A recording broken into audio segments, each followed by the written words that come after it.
2024 targeting students, अगर आपको 80 plus score करना है तो आपको प्रीवियस ईयर क्वेश्चंस को है जो डिस्कस करना पड़ेगा, सॉल्व करना पड़ेगा, प्रैक्टिस करनी पड़ेगी। आपको पता है मैं मेरे चैनल के ऊपर है जो जेई मेंस एडवांस नीट के क्वेश्चंस है जो सॉल्व करता हूं।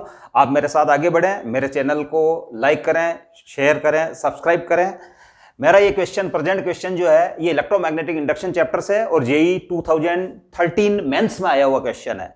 क्वेश्चन ये बच्चों, एक टेबल है, टेबल के ऊपर है जो एक पेग है, पेग से एक स्ट्रिंग और स्ट्रिंग से एक रॉड अटैच्ड है और ये सर्कुलर मोशन कर रही है बच्चों। ये रॉड है जो क्या कर रही है, इस टेबल के ऊपर सर्कुलर मोशन कर रही है। ये स्ट्रिंग है जो बच्चों जो है आपकी, ये स्ट्रिंग है जो नॉन कंडक्टिंग हो सकती है, लेकिन ये मेटालिक रॉड है, it is the metallic rod और it is moving on a circular motion, doing circular motion on horizontal table, frictionless table आप इसको मान सकते हैं। अंडरस्टैंड?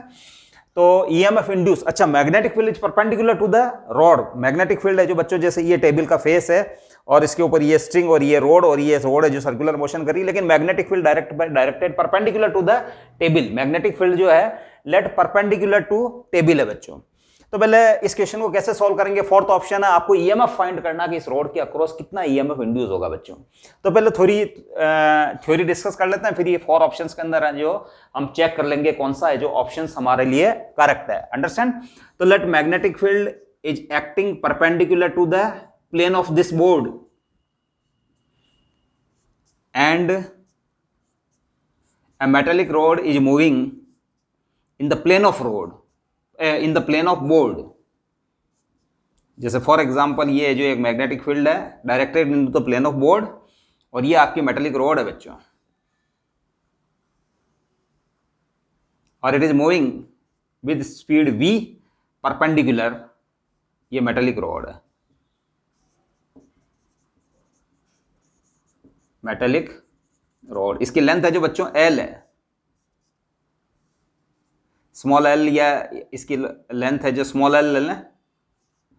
तो ईएमएफ जो इंड्यूस होता है बच्चों वो होता है VBL। करेक्ट? अगर ये v स्पीड से मैग्नेटिक फील्ड के परपेंडिकुलर अगर ट्रेवल कर रही है तो ईएमएफ इंड्यूस जो होता है VBL। अंडरस्टैंड? हाँ, अब बच्चों इस केस में आ जाते हैं, यहां पे भी एक मैग्नेटिक फील्ड प्रेजेंट है परपेंडिकुलर टू रोड के परपेंडिकुलर है जो ये मैग्नेटिक फील्ड है। करेक्ट? ये मैग्नेटिक फील्ड है जो वेक्टर बी परपेंडिकुलर। करेक्ट? अब बच्चों हम क्या करें कि थ्योरी है जो, तो मैं क्या करता हूं, इस रोड को है जो, जैसे ये रोड है जो रोटेट होगी बच्चों मैग्नेटिक फील्ड के अंदर, तो मैं एक स्मॉल एलिमेंट ले लेता हूं बच्चों। यहां इसकी विड्थ है जो बच्चों में dx मान लेता हूं, dx। करेक्ट? और ये जो O है, ये पॉइंट O है, ये वाला पॉइंट O है बच्चों। O से इस एलिमेंट की डिस्टेंस जो है वो मान लेता हूं बच्चों में x। करेक्ट? और फिर बच्चों है जो ये सर्कुलर मोशन कर रहा है तो इसका सर्कुलर ट्रैक इस टाइप से होगा। तो सर्कुलर ट्रैक होगा तो बच्चों इस एलिमेंट की स्पीड भी है जो v होगी और ये इसका भी अपना एक सर्कुलर ट्रैक होगा।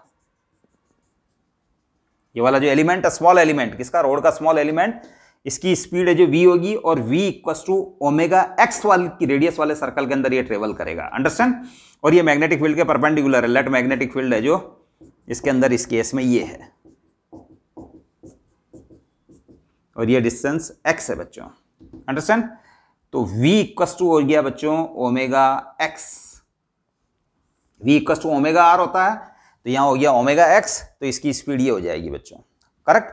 अगला एलिमेंट मैं यहां लूं तो उसकी ये जो रेडियस बच्चों अलग होगी क्योंकि उसका x डिफरेंट हो जाएगा, और अगला एलिमेंट लूं तो उसका भी x अलग होगा तो उसकी स्पीड भी क्या हो जाएगी? डिफरेंट हो जाएगी। अंडरस्टैंड?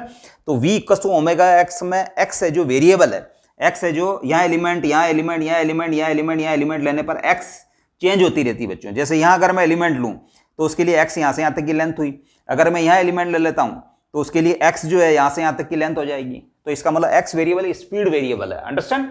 हाँ बच्चों, है हर एलिमेंट है जो moving perpendicular to magnetic field, क्योंकि मैग्नेटिक फील्ड तो बोर्ड के प्लेन के, जैसे इस फिगर में बोर्ड के प्लेन के परपेंडिकुलर है, तो फिर ध्यान रखना ये एलिमेंट जो है वो अलोंग द रेडियस चलता है, तो रेडियस और इस डायरेक्शन में जो 90 डिग्री का एंगल है तो ये परपेंडिकुलर। तो इसका मतलब स्मॉल एलिमेंट के लिए ऊपर मैं फॉर्मूला अप्लाई कर सकता हूं। तो फॉर स्मॉल एलिमेंट उसके अक्रॉस डी एप्सिलॉन, इस एलिमेंट के अक्रॉस जो ईएमएफ वो हो जाएगा वी बी, और एल की जगह इसकी लेंथ, एलिमेंट की लेंथ डी एक्स हो जाएगी बच्चों। और v equal to omega X है, v equal to omega R वाले फॉर्मूले से ओमेगा एक्स है, तो omega X B and D X. Understand. अब बच्चों मैं क्या करूंगा, इसको इंटीग्रेट करूंगा, क्योंकि मैं ऐसे एलिमेंट से लेना स्टार्ट करूंगा, यहां यहां यहां यहां यहां लास्ट एलिमेंट रहेगा यहां। तो ये है जो ध्यान रखना, ये ईएमएफ अक्रॉस एलिमेंट है बच्चों, ईएमएफ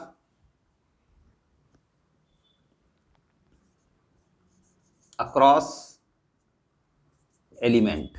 ये जो स्मॉल एलिमेंट सेलेक्ट किया है उसके अक्रॉस है जो ये ईएमएफ है, ओमेगा एक्स बी। अब बच्चों मैं इसको और सॉल्व कर लेता हूं।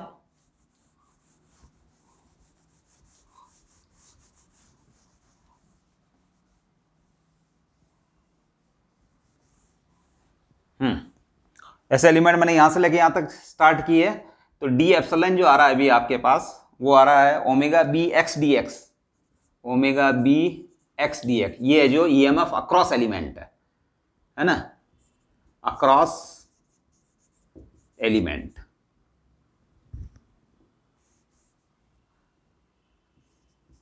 Across element, understand. अब ऐसे एलिमेंट में यहां से लेके स्टार्ट कर रहा हूं, यहां यहां यहां यहां यहां लास्ट एलिमेंट यहां, और ऐसे जो एलिमेंट्स कंटिन्यूअसली डिस्ट्रीब्यूटेड है, तो इसका मतलब मैं इनका समेशन करूंगा टोटल ईएमएफ फाइंड करने के लिए, और summation is substituted by integration because the distribution of element is continuous, there is no gap left between these elements, that's why we are using sign of integration instead of summation. Understand.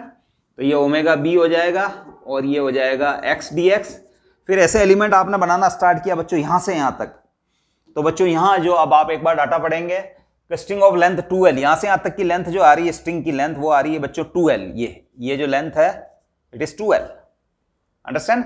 और यहां से यहां तक है जो ये element की length है, ये वाला जो मेटेलिक रोड है वो l लेंथ की है। तो एलिमेंट आपने यहां से बनाना स्टार्ट किया बच्चों, जैसे फर्स्ट एलिमेंट ये हुआ, तो आपका जो इंटीग्रेशन की लोअर लिमिट 2l है, और लास्ट एलिमेंट यहां बनते बनते है जो ये लास्ट एलिमेंट तो यहां बनेगा, तो 2l से 3l इसकी लिमिट हो जाएगी। एलिमेंट अगर यहां है तो लोअर लिमिट 2l, और एलिमेंट अगर यहां है तो अपर लिमिट कितनी हो जाएगी, 3l हो जाएगी।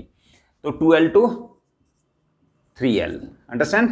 तो it gives total EMF, total EMF. Understand. तो ओमेगा बी और एक्स स्क्वायर बाई 2 और 2l से 3l, तो omega B 3l square by 2 minus 2l square by 2, तो ये हो जाएगा बच्चों ओमेगा बी, है ना, और 9l square minus 4l square by 2, तो that is 5 omega B L square by 2। तो एप्सिलॉन जो है बच्चों 5/2 ओमेगा बी एल स्क्वायर, ये आपका है जो ईएमएफ है। तो बच्चों फोर्थ ऑप्शन इसके अकॉर्डिंग है जो आपको करेक्ट है, जो दिखेगा 5b omega L square by 2। Other options के अंदर है जो ये सॉल्यूशन, ये वाला जो रिजल्ट है वो नहीं है, ये रिजल्ट है जो फोर्थ वाला शो कर रहा है। तो बच्चों आपको समझ में आया होगा कि आपने जो एक सिंपल केस जो मैंने थ्योरी बताई थी, epsilon equals to VBL for a rod moving perpendicular to magnetic field, उसके अक्रॉस जो ईएमएफ इंड्यूस होता है वो वीबीएल से दिया जाता है बच्चों। यहां रोड है बच्चों, सर्कुलर मोशन कर रही है, मैग्नेटिक फील्ड तो फिर भी परपेंडिकुलर है। अंडरस्टैंड।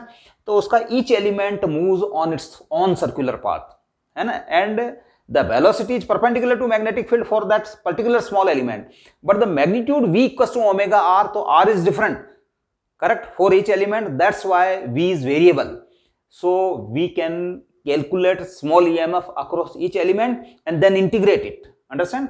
तो हमने यही प्रोसीजर को फॉलो किया है, तो इससे हमारा रिजल्ट मिला, और इससे 5b omega L square by 2 is the final result. अगर आपको क्वेश्चन पसंद आया हो तो लाइक करें, चैनल को सब्सक्राइब करें, शेयर करें। We will meet with our next question. Thank you.